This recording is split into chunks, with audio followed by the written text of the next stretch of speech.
So up next, we got a guy that might be the smartest man about music I've ever met. He is extremely, extremely intelligent, and I'm very humbled to share the stage with him. I'm not going to steal too much of his thunder, but if you guys don't mind welcoming Rio Caraeff with a nice warm round of applause. Good seeing you. Hey, everybody. Hello. Hello. Also, Rio literally left Austin at what, like 11:30? 5 hours ago. But it's not. Did you ride your bike? It's not a 5 hour drive. It's just a lot of rain and accidents. Yeah. But I'm happy to be here. So thank you, Ben and Josh and the team for letting me join your event. Yeah. We were lucky enough to meet Rio early on. And part of that was, we always had this, once we started with books and we really saw what we could do, then we also thought, well, this applies to music. And so obviously it's a natural thought. It's probably the call that we get the most these days about, like, what about music? What about music? What about other forms? I know that Josh is going to dive a little bit more into that in his keynote. But really, we were lucky enough to get introduced to Rio and very quickly realized we don't know jack shit about the music industry, and that this guy is a fantastic advisor. We've spent many, many hours talking with him about what we should build and how we should build it. So Rio, if you don't mind just kind of giving everybody your background, and it's a very impressive background of your journey into music and kind of what brought you here. Sure. Is this good? Too loud? Too soft? Thanks. I'm happy to share a little bit of background. I think ultimately it's important. I'll start. My father was in the music industry. He was a famous rock and roll photographer. And when he was 17 years old in high school, he photographed Jimi Hendrix lighting his guitar on fire at Monterey. It became a popular rock photo. And then from 67 to 83, he photographed, art directed, and designed over 700 famous albums, every Steely Dan album, every Van Morrison album, every Elton John album, every big album up through the early 80s. And so I was born into that. When I had hair, my first haircut, was given to me by Olivia Newton-John, and Dolly Parton helped teach me to read, when I was 3. And so I grew up around music. I think more importantly, I grew up around creative people, artists, people who want to put their fingerprints on the world. And then I grew up around what I call like visual music, right? What happens when you take pictures and lyrics and videos and put them all together, what new art does that create? So I grew up in that environment, and so it's important because ultimately we're a product of our environment and where we come from and who we're surrounded by. So I grew up with a reverence and a respect, for that process. I'm not an artist. When I was 12, 13, 14, I taught myself C++, and I started doing software engineering and writing code. But then essentially I got into the music business a little bit later on. In 1994, 95, I built websites for Michael Jackson, for the Beatles, some early music stuff. 1997, I worked at Capitol Records. I sold the first song online from a major music company, which was Duran Duran, Electric Barbarella. I worked at Sony Music. I'm a co-inventor of the subscription music licensing framework used today by about 750 million people that allows music to go from being something you buy to something that you access, uncapping and unlocking consumption. So I'm a part of the problem. If you view that that's not equitable to artists. I love how he immediately went there, so I didn't have to be like. I'm proud of it because at the time, right, you were going from, 1999, the peak of the recorded music business, NSYNC selling 2 million CDs a week, they're getting to file sharing, and then you get into 99-cent downloads, and you're replacing analog dollars with, digital pennies. And And really, but the problem I always had, I always went back to, like, when I was a kid, I would go into the record store, and maybe I had $20, and I always personally, like, I always wanted to get into classical music. Like, I always heard about classical music. I was intimidated by classical music. I didn't know where to start. I didn't know anything about it, and I would spend like 40 minutes, in the classical aisle, and I had one $20 bill, and I could only buy one thing. And I was paralyzed, with indecision, and I ended up not buying anything, right? And I wished I could just try everything. I wish I could just access everything. I wish I could just, consume more in an uncapped way, right? And of course, we now Netflix has, when you're not encumbered by, caps and limitations, and I've got to buy this and I've got to pay for that. When you can just access everything, you consume more. But with access and with streaming, comes, I think a loss of something, right? I feel like I've lost the intimacy. I feel like I've lost the ownership. I feel like I've lost, the collection of what I'm contributing to and having a piece of what I care about. I've lost that somehow. So the convenience has trumped, quality, but the pendulum, I think, always swings hard, two ways. It goes from one extreme to the other, and it settles usually back in the middle. So a lot of what I think about is like, how do you get the best of nonlinear digital access to media, but how do you also get a sense of ownership, a sense of place, a sense of time, all of the contextual metadata and physical stuff that comes along with it. So I think that's what I still aspire to, and I hope, that we can have soon one day. And I guess just to wrap up my journey, so I've spent about 30 years in music and tech. I've been a part of almost every inflection point or plateau, that we've seen. So from the invention of subscription music to the sale of music online. I ran the digital business at the world's largest music company for almost 10 years at Universal. I'm a founder of a joint venture I created with Universal, Sony, and Google called Vivo, which controls all the distribution and monetization of music videos online. And I ran that company for 6 years or so. And I work now for a company based in Italy called Music's Match, and we provide all of the lyrics for Spotify and Apple Music and many other companies. So that's my journey in a nutshell. I told y'all. I told y'all. Like, I said he was going to come up here and start blowing your mind, right? And it's like, anybody else learn to read from Dolly Parton in this room? Okay. This is what I've always felt with Rio. It's like, first time we talked, I was like, oh my gosh, this guy was there for the whole thing, has seen the whole thing, has deep thoughts on why. And so I guess the next question is, you've seen it all, so where's the future of music heading? I think the first thing I always try to remember, it helps me ground myself and think about, have empathy and think about the future. First thing I always do is I separate the business of something from the passion of something, right? Because it's easy to conflate them and talk about, like, this many people love sports and this is the business of sports, or this many people love music but the business of music is hurting, right? And it really gets conflated. So I like to sometimes go back in time, thousands of years, right?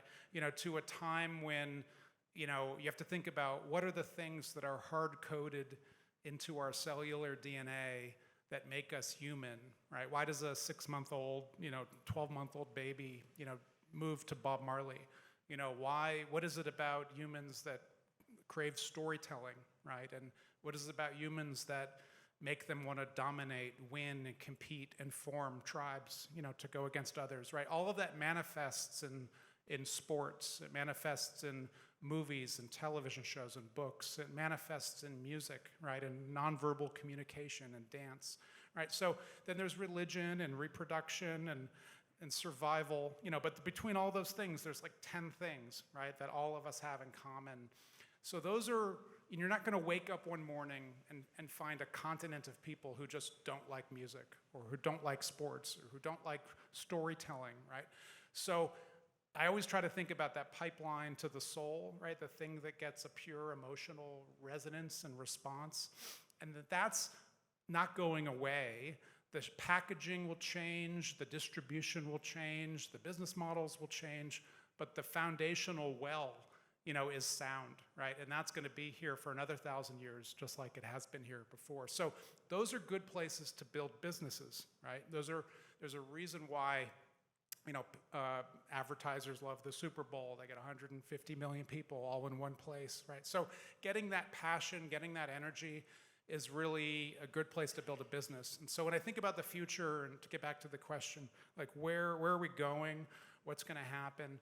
A lot of it is there's a lot of uncertainty. We don't know what's going to happen with a lot of the generative AI, underway, and the challenges to copyright. But I think that I'm emboldened and excited about a lot of it. I look at the pace of technology here as like a superpower, right? It's giving everybody new tools and new capabilities. It's the things that used to be hard are now relatively easy. Everybody's got the definition of who is a creator and who can create, and is now a wider gamut.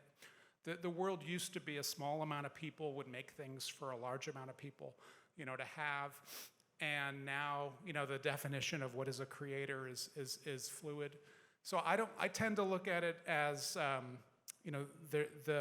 these are going to allow creative people to do more, to do better work.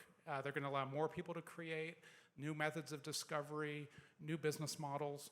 But it's scary, right? It's scary if you're holding on to the past, right? It's scary staring into the darkness, of the abyss. I talk to artists all the time, and people who are like, how do I make money? How do I pay my rent? How do I cover my kids' cost? I used to make money here. I don't make money here. So it is a time of transition. It is scary. But overall, what I keep thinking about is that basically it's easier to make music, it's easier to distribute music. The definition and packaging of music is changing. A lot of times I think about, just what is a song, even a song, and why is a song 3 minutes or 4 minutes, long in the past? And you think about how, that was what would fit on one side of a, 45 LP, and that's what would play on radio, and that's why a song is what it is today. And so if you're a creator coming up today, and you're not limited or defined by the legacy, of the past, you think about, what could I do that I could never have done before? What could I do with this medium? What could I do on this phone? What could I do, with this network? So there's just a whole new generation of creators coming up who are not defined by, the word professional or the word premium, or they don't need $1 million to go, spend 2 years in a recording studio when they could do it in their bedroom or on their phone, So I'm excited by all of that. I don't know what the future holds. I don't think anybody who says, they know, really know. But I think ultimately I'm excited about what you can do on the edges, that then it becomes the mainstream of tomorrow. I always think about that the future is really already here. It's just unevenly distributed, right? So a big part of I think I'm most excited about the tools, right? The tools that allow everybody to do great work and new things that could never have happened before. And that's tools, when they're democratized, allow more people to access them at lower costs, and that creates more creativity. So then you get new challenges of just how do you find something, and discovery and distribution and all of that. But I'm very excited about the accelerating pace and what tools that gives to people who want to put their fingerprints out there. Yeah, I always love talking to you, and there's the two things, and I think we've seen this over the course of the last 2 days when we're talking about like real thinkers. They're not thinking about things in cycles of like 3 months. They're thinking about cycles in like years and decades. And obviously with you, you're going back to like the heart and soul of like what gets people pumping. I also hear a deep regard and care and empathy for creators, which I think a lot of us in this room also care about. So for the artists who are coming up, the musicians and creators who are coming up, like what's advice that you would give to them, and also along that same advice, like what are the things that you would see? Of course, 30 years in music, obviously being around creators your entire life, seeing them intimately, right, instead of just not just on stage. Like what advice are you going to give creators about the opportunities, then how to avoid those pitfalls in today's environment, and then the environment you see in the next 5 or 10 years? I think the first thing to understand is you can't take any playbook from the past. Like, so you can't say like, 20 years ago, you would go, my goal is to sign to a major record company, and my goal is to, be famous, or to, get a big record advance, or, the truth is now, what you really want is you want a direct relationship with your fans, right? You don't want to be buffered and intermediated between the relationship between you, the creator, and the people who are craving, what your art and what your story is that you're telling. So you don't want to be distanced, you don't want to be removed, you don't want to have somebody that you have to pay to talk to your fans or reach your fans. And remember, like a lot of people, when I worked in a lot of the record companies, you would think the record companies care about people, who love music, and their customer is not the person that loves music. Their customer, they're B2B licensing companies. They'll license their music to Apple, and then Apple will make it available to you. But if you're the artist and you want to talk to the fan, you can't really talk to the fan there. So the value is in the relationship that you have to your customer. I would argue that's true in any business, right? But if you're a creator, touching the metal and being able to talk to your customers and have a relationship with them is really what you should strive for. So any distribution deal, any revenue deal, any kind of thing you do which gets in between you and your customer is going to ultimately shorten your career, take away value, put their hand in the register, there. So it's okay to have a smaller audience so long as you have a direct relationship with them. So that to me is super important. The other thing is that now more than ever, you need multiple revenue streams. Like, it sounds obvious, but a lot of artists say, I can't make a living selling music, anymore. So selling music is in the maybe 20, 30 years ago, you could make a living selling music and then occasionally, going on tour. But today you need 3, 4, 5, different business models. You need to have you sell music, but it's, 8% of your business. You do shows, and that's 25% of your business. You sell merch to your fans. You've got physical stuff, digital stuff. You've got sync licensing. You're doing video game soundtracks. You're doing all kinds of stuff to figure out what works for your genre, for your art, for your fans. So there's no prescribed path, but you got to basically be, like all businesses, you're an entrepreneur. You've got to be a hustler. You got to figure out how to make it work. You have to find fuel, in the negativity. Like, you've got to be able to turn no into yes, in your brain. Otherwise, you're discouraged. So it's ultimately you're a small business. Ultimately, you're trying to find your customer. Ultimately, you're trying to figure out how to be balanced and healthy and diverse. So it's all this. It's the same story if you're a restaurant owner. It's the same story, if you're an author or a photographer, right? The world has changed. You've got to change with it, but it's uncomfortable. In terms of advice, to people coming up, it's a lot of the same stuff, but it's basically, you gotta be accountable for your destiny. Probably the best way to say it. A lot of people revert into like finger pointing or blaming, or I can't do this, or that company didn't do this, or nobody's doing this. And at the end of the day, you have to remember nobody's going to look out for your business or for yourself like you are. And so nobody's going to solve your problems, and nobody's going to pull you into the light, right? You've got to be accountable for your destiny, and you've got to get there. And that is hard. I remember I was telling a story to Ben when I don't remember which music company I was at, but it was 20, 23 years ago, and I was meeting with the head of Intel at the time, and we were hoping that like They would have some kind of anti-piracy technology, or they would help us with file sharing, or they would help, us figure out the future. And he said, wow, you guys are fucked. Not every business is meant to last forever, right? And it was a sobering kind of moment, because it was like, wow, this can't all go away, right? And these companies who I looked at as leaders, in technology, basically don't care, about what we do. And so we can't just sit there saying, these people are screwing us, or these people are not looking out for us. Like, we have to just be accountable. Now, you could argue whether they've done that or not, but the point is, the lesson I took out of it was that you have to invent the future. You have to be accountable for your destiny. You can't rely on other people to solve your problems. And if you have that attitude, you'll find a path through the needle, that makes sense for you. The alternative is despair and discouragement, But it is a roller coaster ride, being an artist and being an entrepreneur, for sure. So quick round of applause for that. That was so well said.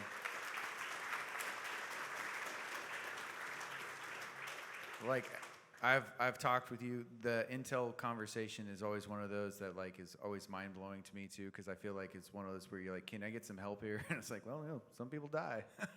But also, again, I've always loved talking to you, and halfway through listening to you, I was thinking, I'm going to try to talk you into writing a book, because I feel like you're so motivational, mostly with this idea of we are in charge of our own destiny.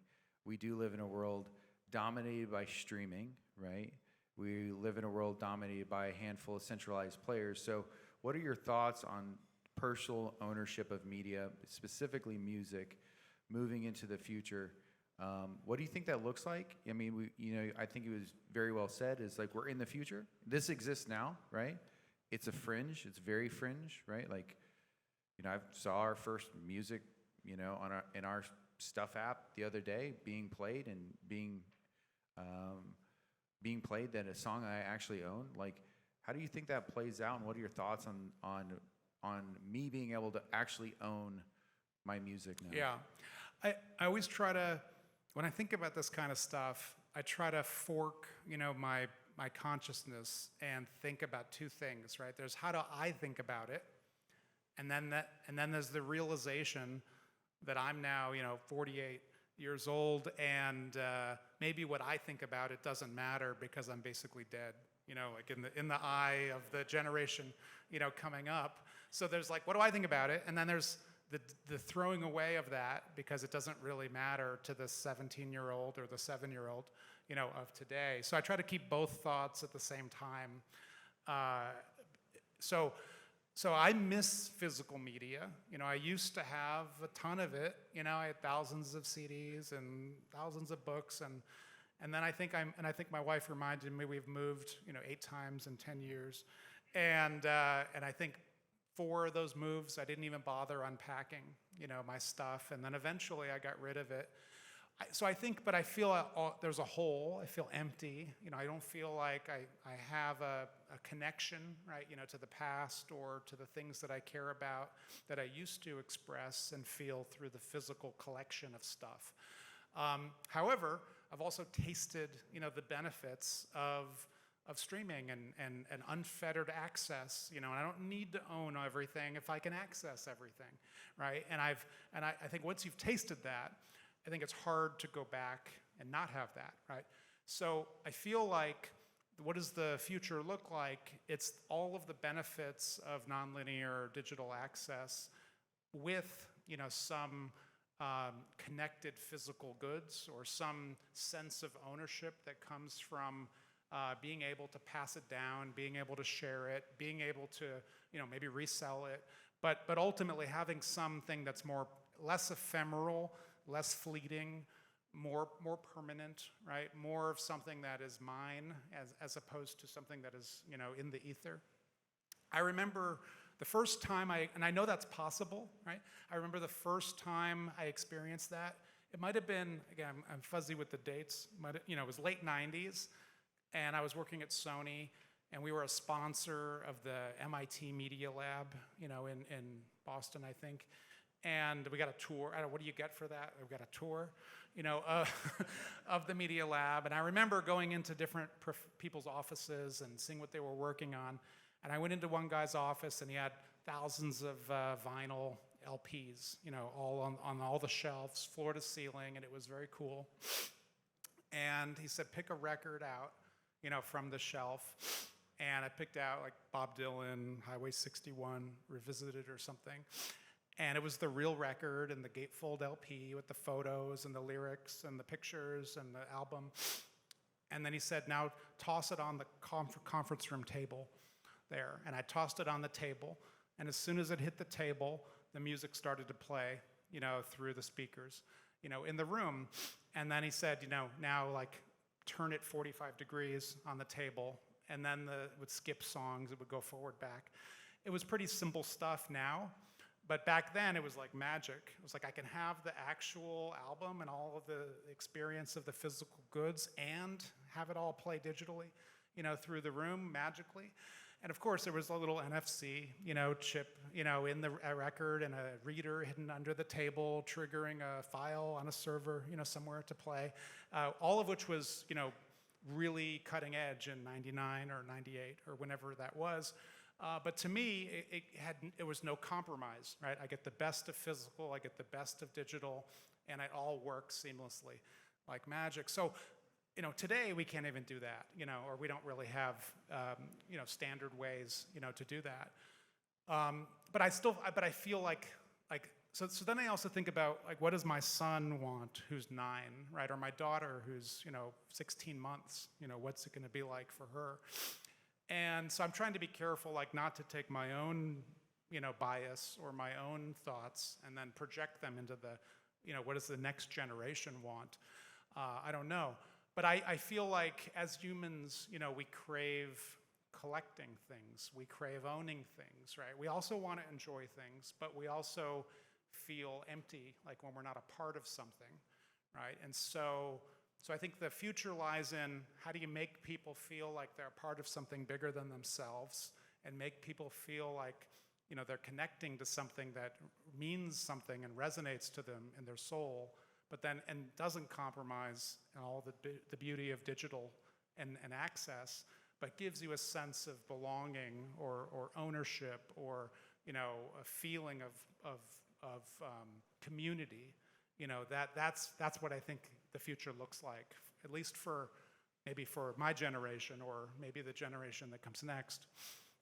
But I think we all have to be careful. What really matters is, what does the 7-year-old and 17-year-old, of today think? It doesn't really matter what most of us in this room think.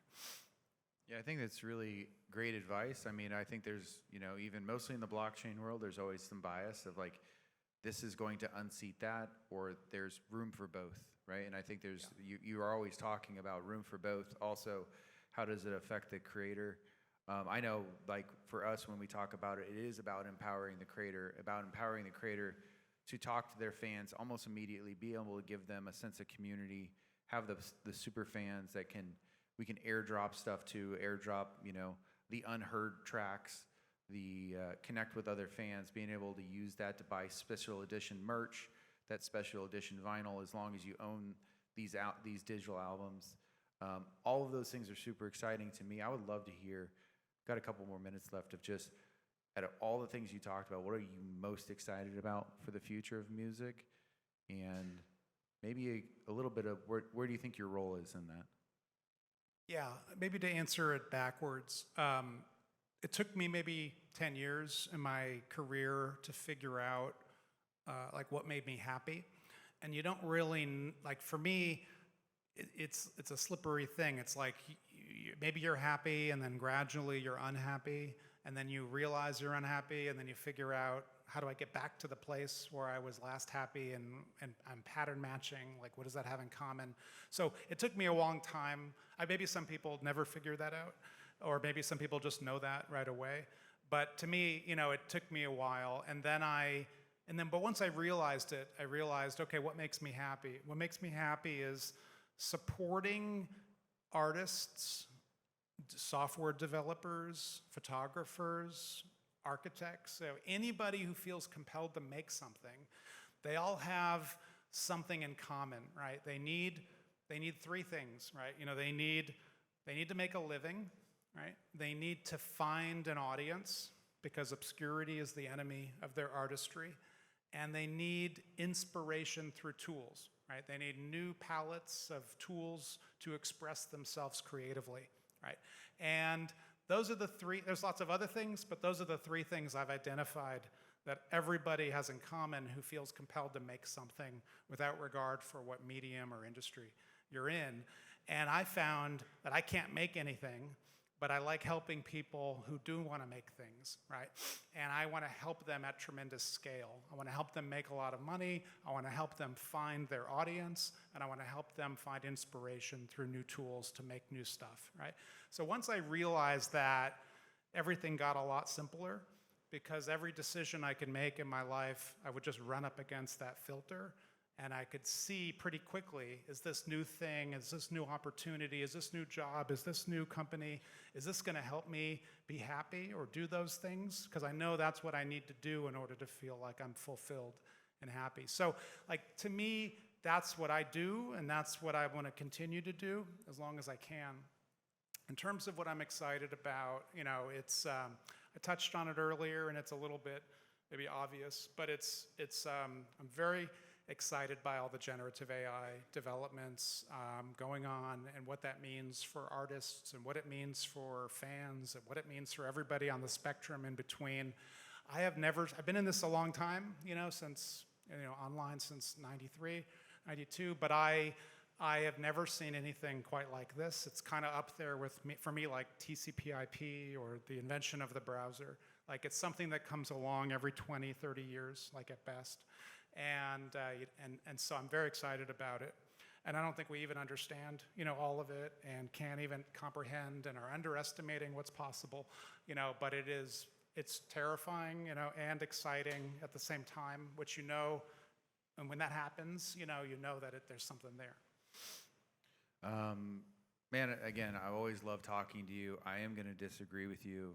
You're talking about not being an artist or a creator, but I think you are an artist. I think you as an entrepreneur and a creator you are in a league of your own. You are definitely a legend. I'm so happy that we get to pick your brain sometimes for hours, and that you've been such a great advisor to us. Please put your hands together for Rio Caraeff, and thank you, sir, so much.